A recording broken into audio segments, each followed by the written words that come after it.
Network. All right, everybody. Hey, welcome to the Brewers Studio Pavilion. If you're just outside, you should come in. We got some wonderful beer for you to try, but not just that. Two legends in the beer industry, Jim Koch and Jack McAuliffe from New Albion Brewing Company, which is the first craft brewery in America. It's really a kind of a historic moment, and I'm really proud to be up here. So come on into the Brewers Studio. All you do is take a seat, and we fill your glass with beer the whole time. So it doesn't get much easier. I'm Justin Crosley. I'm from the Brewing Network, and it is my distinct honor to welcome Mr. Jim Koch and Mr. Jack McAuliffe to the stage with me.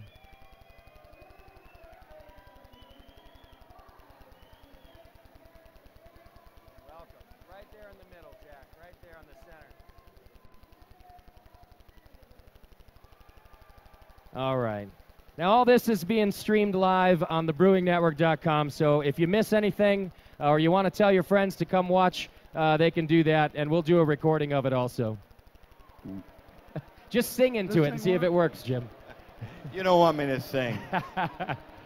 Now, what we're here to do, to talk about today, is bringing back a legendary craft beer. And for those of you who have been in the craft beer industry for any length of time, or if you're just a huge beer nerd like me, you'll know that New Albion Brewing Company kind of kicked off this entire revolution that you're seeing around you today. And we haven't gotten to speak to the founder of this brewing company in quite some time. And I don't know, Jim went and hunted him down for us or something, and has Jack McAuliffe here with us today to talk about New Albion Brewing Company and the fact that Jim is now resurrecting and bringing back the original New Albion Pale Ale. Well, I mean, we're just doing the easy part, just getting the malt wet.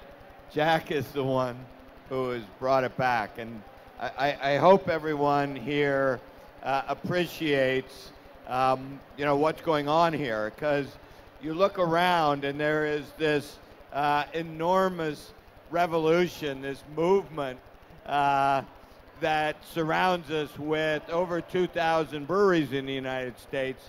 But I think it is worth reminding everybody that it started with one man, one idea, one brewery. And like everything, there has to be a first mover. And that first mover is Jack McAuliffe, who in 1976 did something that nobody had done, which is began making craft beer. And we're all here today because of his imagination and audacity. Perhaps more accurately, my stupidity. Either way, we're happy that you did it. Well, we're so short on time, and I have so many questions, so I just want to get into it. Jack, how did you get started? Were you a home brewer before starting New Albion? Yes, I was a home brewer. One day I was in the town of Glasgow over in Scotland, and I saw a book on home brewing, and also there were kits then at Booth the Chemist. Home brewing had just been legalized in Great Britain. So I said, hey man, I gotta have this, because I realized after I got back to the United States out of the Navy, I wouldn't be able to have the sort of beers I'd become acquainted with in Scotland. So I figured I better learn how to do that. If you can't get it, you got to do it yourself. No kidding. Can everybody hear Jack okay? Can we maybe just get Jack up? I know it's feeding back a little. Okay. You could turn this down a little bit if you need to. I'd hate for us to have Jack up here all this time and not hear what he's saying. Okay, can you hear me now? I can hold it better. Oh, okay. Okay, I got it. So you started home brewing because you wanted that wonderful beer that you got to try. At what point do you decide I should do this professionally? Just about the same time I got back, the idea occurred to me, that there was nothing like this in the in the States at that time, and so I started looking into it and that sort of thing. And I remember talking to some brewery suppliers. First, they were suppliers to big brewers, and I remember they were saying, Do you mean you're going to compete with Anheuser-Busch and Blatz and all those guys? And I said, no, no, no, no, no, no. This is a completely different thing. Which, of course, they could not understand. You know, it was as if I had just arrived from Mars and was speaking Martian to them. You know, they didn't get it. But you were able to convince them to sell you enough ingredients to do this. That was a tough one. There was an outfit called the Bauer Schweitzer Malting Company in San Francisco, and also I discovered a source of Cascade hops that was the nice people were willing to sell me a bale of Cascade, 200-pound bale. And where did the recipe come from for this first beer? Well, it's just a traditional British ale, tail malt, hops, water, and yeast.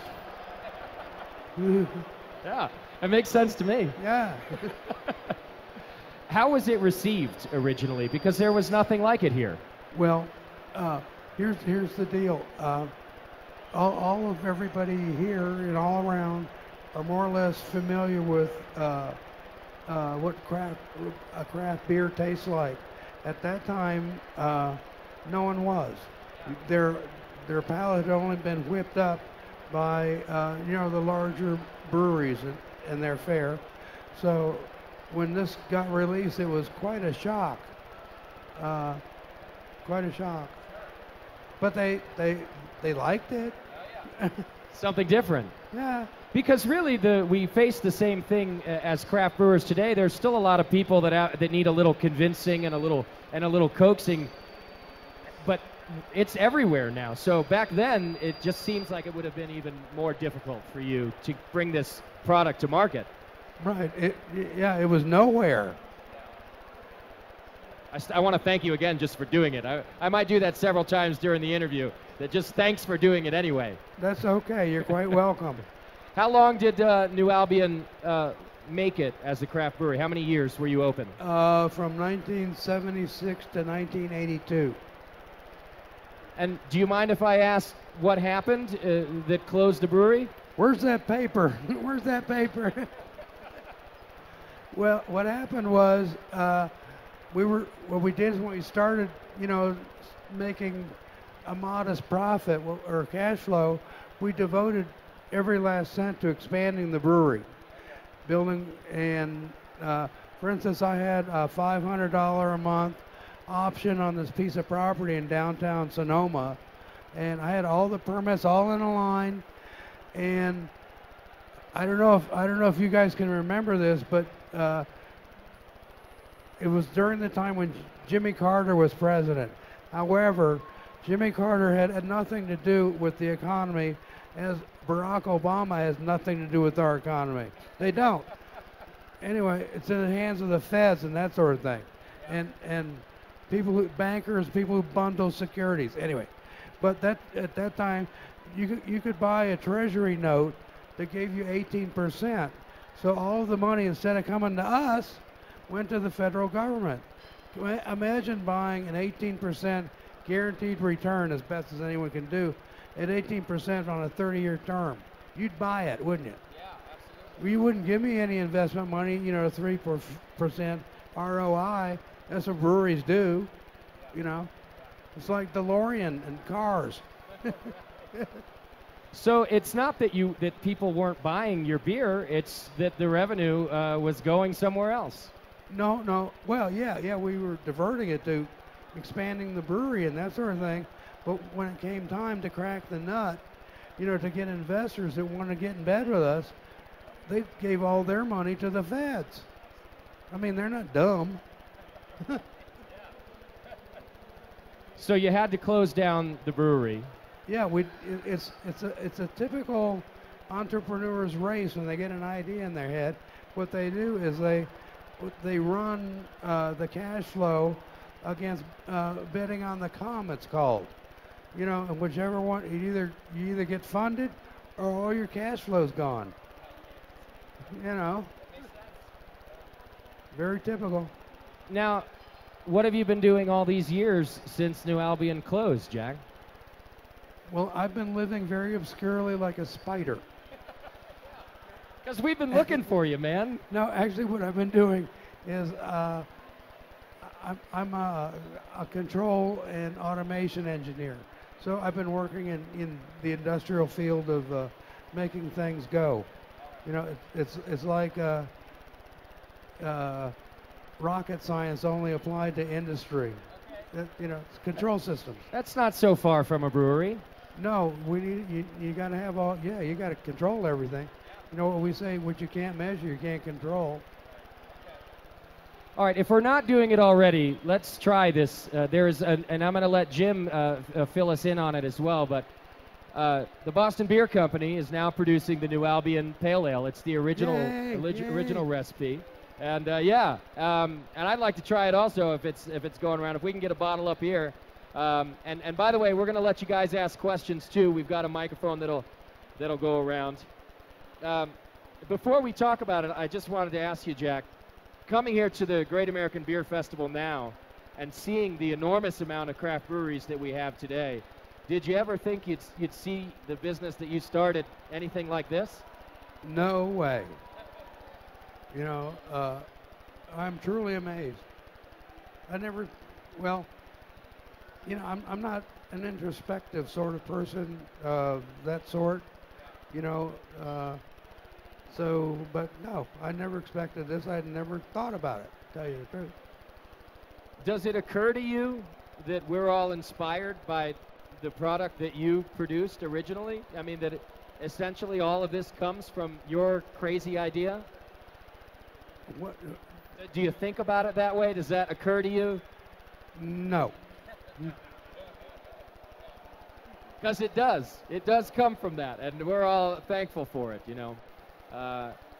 Is there a pale ale out here? Yeah, he deserves it. Thank you. Is there another pale ale that you've tried this week that you're particularly fond of, that you can think of?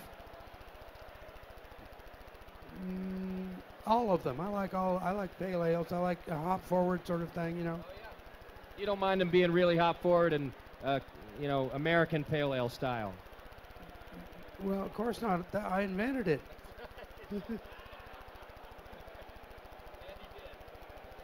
All right, before I get abused more by Jack here,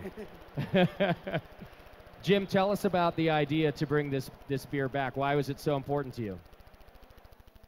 Well, we're just fortunate. I don't know. I had this. It's just some weird karma going on here. 20 years ago, it occurred to me that Jack's trademark had entered the public domain, and I was actually worried that this was when AB and Miller were jumping into craft beer, and I just had this anxiety that like Budweiser would buy it and, you know, own the trademark. So we submitted a trademark application to take it out of the public domain. So for 20 years, we have been brewing experimental beers, and we'd put a New Albion label on them and serve them in 5 bars and document it. So we have kept the trademark as a custodian for the rightful owner, who is right here. And then just a few years ago, a few things began to happen, and the karma was switching with the help of Vinny Chirluzzo out there and Ken Grossman, who recognized Jack's contribution. And we gave you the award. You didn't show up, but it was a start. So, and it was some movement. And then, like 3 years ago, a woman who works for Sam Adams in San Antonio, she was our salesperson, she calls me and she says, well, I'm in the homebrew club. I'm learning to homebrew. And there's a guy in our homebrew club. He seems to know a lot about beer. He's really nice, really sweet guy. And he's the most knowledgeable of anybody here. And he said he started the first microbrewery. And I said, really, what's his name? And she said, Jack McAuliffe. And I said, shit? Yeah. That's the guy. Yeah. That's the guy. He's not lying to you. Her name is Megan Anderson. Where is she? Is she around here? Megan, where are you? oh, She's hiding from you, she's Jack. probably out drinking. You inspired her. So one thing led to another, and we had the opportunity to have Jack come to the brewery and bring everything we needed, the recipe, his expertise. Very cool thing. It's part of this all this karma. UC Davis, their brewing school, recognized that Jack's yeast was important, and they saved it all these years. Oh, really? They had plated and saved his exact yeast strain. Yes. What UC Davis does is they save like vintners, yeast, and that sort of thing, and they saved ours. It's a yeast library, much in the same fashion as seeds are saved in the repository up in Norway, in the ice caves and that for posterity. That's what they do. It might come a time when we need some seeds. When the shit hits the fan, that's when we need the seeds to get back. Did you know that they had your yeast all this time? Oh yeah. You did? Okay. Yeah. That's wonderful. So you were right down to the yeast strain. You were able to get the recipe. Oh yeah. Everything in there is just as we did it 30 years ago. Okay. All right. So I have to ask this: the ingredients seem to be listed the same. The yeast is the same, but have malt and hops changed enough over the years that it was difficult to reproduce? Not at all. Really? It's Cascade hops. Just the same. It's same hop, same genetic material. Malt, tiny little changes, but malt's malt. So it was really very simple. Okay. Just all this karma came together, and to me, we brewed it, and honestly, I'm looking at the recipe going, this is too simple. Oh, yeah. And I said it this morning, and I'll repeat it. When I first tasted it, when it was finished and we'd filtered it, and I tasted it, it was a wow. Because, what I get from this after many years and many beers, the word that came to my mind was Doric, by which, when you're in high school and they show you the Greek columns and you have Doric and Ionic and Corinthian, and the Doric is very simple, and then they get a little more complicated and it's Ionic, and then they're like dripping with ornamentation, and that's Corinthian. And then you go to, to the Athens and you see the Parthenon, and they're all Doric columns. Just beautiful, simple, perfectly proportioned. That was what I got from this beer. One hop, single temperature infusion, mash, that's it. And out of that came this beautifully simple, intricate beer. And it was almost a little embarrassing as a craft brewer today, because we're making all these very embellished, ornamental, overly sophisticated, overly pretentious, complicated beers in a lot of ways. It's just true. So it was really very refreshing to see the Parthenon. And that's what we've got here. And that, ladies and gentlemen, is a simple beer description from a Harvard graduate, in case you didn't know. Now, this beer is wonderful beer. And as you're saying, it's really wonderful in its simplicity. Do you like the pale ale? Is it nice? Yeah? Is it just a single malt? Is it just two-row, or are there any other malts in the bill? No, it's a straight. What we use is a straight two-row. His name was Klages. Klages. But that's it. That's it. And how many hop additions? Are you doing that 3 times, kind of traditional, or? Yeah, we put a third, a third, a third. First third at the beginning of the rolling boil. About a half hour later, another third. And then maybe about 15 minutes before striking the kettle and running it to the hot water receiver, we add the last third. and we could not get Clagus. It's not grown anymore. But malts go through life cycles, and the genetic material depletes. But the successor to that is Harrington and Copeland, and that's what's in here. All right, now, we're really lucky to try this because it was actually poured for the first time ever to anybody this morning. So it happened this morning, and it's happening here in this room. So, Jack, now that you've had it, how does it compare? It's darn near pretty good. It tastes exactly, as far as memory serves, it's the same. Well, it couldn't help but be the same yeast. It's hard. It's like messing up a fried egg. It's hard to do unless you work at it. Is there anything special about the yeast? Is it different than the kind of standard California yeast that a lot of brewers are using for pale ales? Is there something special that this yeast adds to the beer? It has its own peculiar flavor. It also behaves in its own way during fermentation, both in the primary and the secondary. That is to say, it sort of clots at the top, and then all of a sudden sinks, and we would run off the primary, and all the yeast we would use to make the next brew, we'd take off the bottom of the primary fermenter, and then it would go into the secondary, and it clarifies very, very well in about 2 weeks. So it definitely wants to drop to the bottom, much as a lager yeast would. It doesn't get foamy and collect at the top and that sort of thing, like most ale yeasts do. Did you find that difficult to deal with in the brewery at all, Jim? Or? Oh, not at all. This is a very well-behaved yeast. Oh, yeah. We've used ale yeasts that end up like putty. Now, this dropped really clean and bright, and we got it out of the fermenters really easily. It is a very well-mannered, well-behaved yeast. Okay. I had to use a stick to make that happen. A stick? A stick. I beat it. Well done, sir. All right, let's open up to questions. We've got a gentleman here with a microphone, so just raise your hand, and we'll bring a microphone around to you. And while you're getting ready to do that, I'll just ask a quick question to Jim. Hey, Jim, is this beer going to be available to the world? Are you going to put it on the market?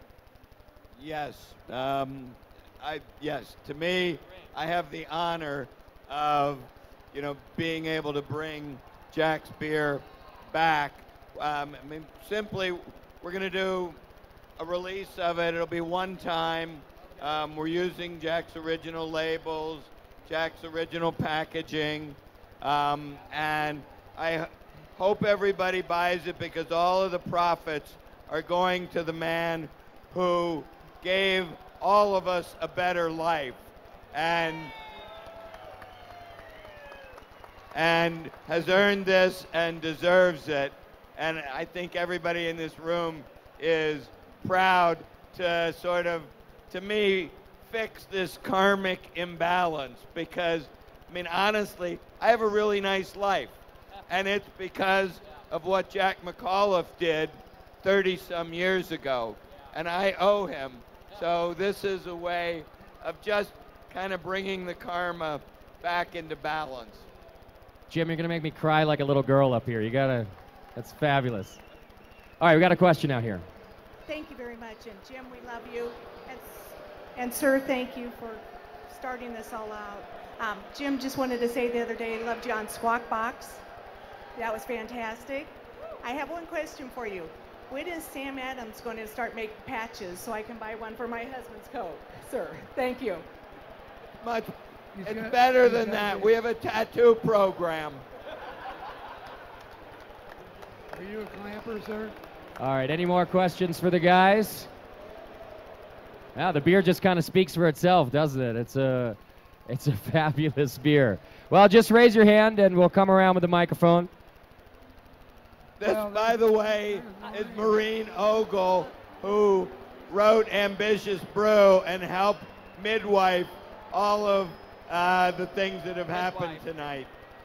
I just want to say, so that everybody knows, at the time, I'm Maureen Ogle, Jack was directly influential with the career of Ken Grossman. In some sense, you wouldn't have Sierra Nevada if it weren't for Jack. And he was also directly responsible for the very first brew pub, Mendocino, in Northern California. So this isn't just a bunch of bullshit. This is really, the guy really matters. And I am so thrilled to see him here. I'm just, I'm going to cry, if nobody minds. You and me both, Maureen.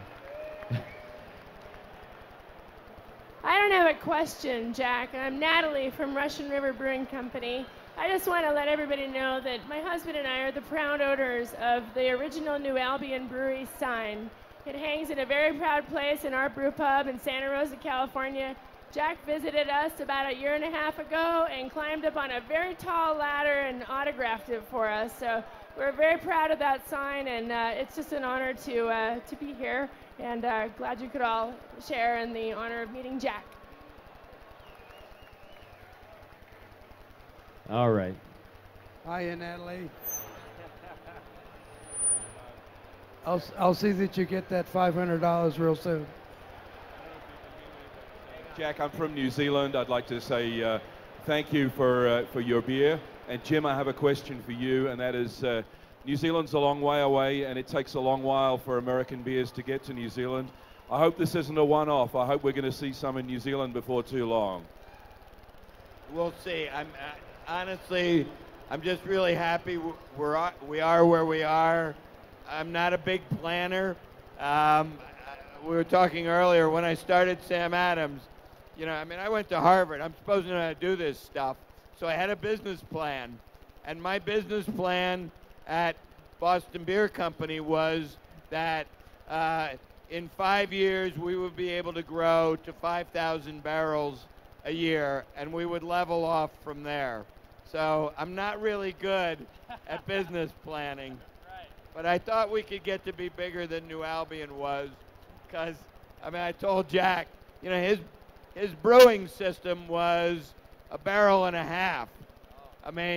He was doomed from the day he started. It was just too small to be economic. And what he did for all the rest of us, he made the mistakes. To be a small brewer back then, you needed to do 10 things right out of 10 things. Jack did 8. So it was real easy when I started. I looked at the 8 he'd done right, I did those, and I didn't do the other 2 wrong. So I owe Jack a lot. Actually, what Jim said is a barrel and a half brewery. It's no wonder you went out of business.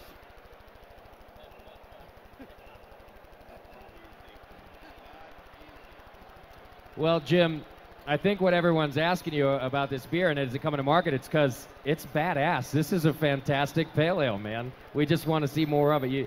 You really produced a good pale. Is this similar to the beers that you were drinking overseas that you wanted to bring back? Well, it's somewhat similar, only it's a lot maltier, a lot hoppier. See, in Great Britain, you're taxed by the gravity, the original gravity of your beer. Okay, so as beer taxes crept up, as they always do, in Great Britain, they reduced the original gravity, so they became thinner and thinner, but they did still, keep their inherent character, just not as much of it. What I did is I put more of the character back in it, because in the United States we're taxed only by the barrel, not by the gravity or how it's made or it's just strictly by package removals. I was in England drinking beers in the 70s. This is better. One more thing that Jack did that has been a role model for all of us is he took the old world style of beer and brought it to America and improved it. Right. It's cleaner, brighter, more enjoyable and drinkable than the English ales of the 70s. How very American of you, Jack. That's awesome. Bring it back, make it bigger. Well, you've done a great job. Are there any other questions for the guys while we're up here? All right. I think that a roaring round of applause for Jack and Jim is in order.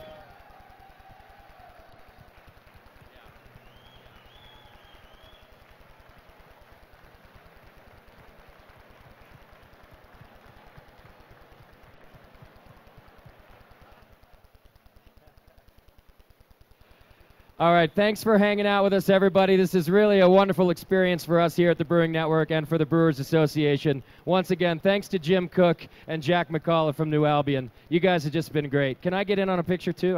Both of you. That'd be great. The Brewing Network.